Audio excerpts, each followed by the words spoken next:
ரிஷபராசிக்காரர்கள் சனிக்கிழமையில் பெருமாள் வழிபாடு மதியம் 1:15 2 மணிக்குள் யாருக்காவது உணவு தானம் எலுமிச்சைப்பழ ஊறுகாவுடன் கண்டிப்பாக பசுமாடுகளுக்கு உணவளிப்பது பிதிர் தோஷத்தையும் பூர்வ புண்ணிய தோஷத்தையும் நிவர்த்தி பண்ணும்.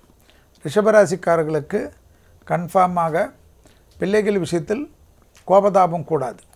வயிறு சம்பந்தப்பட்ட உபத்திரம் அதீத கவனமாக பார்த்து கொள்வது நன்மையை ஏற்படுத்தி தரும். ரிஷபராசிக்காரர்களுக்கு தொழில், குடும்பம், வியாபாரம், வண்டி வாகனம் மாற்றங்கள், உள்ளூர் வெளியூர், கடல் கடந்த பயணங்கள், கடல் கடந்து விசா போன்ற பிரச்சனைகளில் இருப்பவர்களுக்கெல்லாம் கிளியரன்ஸ் ஆகும்.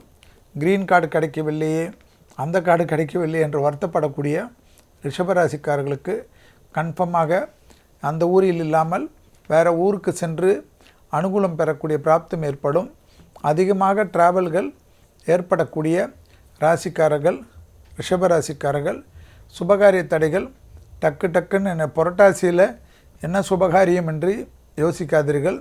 புரட்டாசியிலும் நல்ல விஷயங்களுக்கு பேசுவதற்கோ அல்லது அட்வான்ஸ் கொடுப்பதற்கோ ஒரு தடைகளும் இல்லை என்பதை ஞாபகத்தில் வைத்து கொள்ளுங்கள்.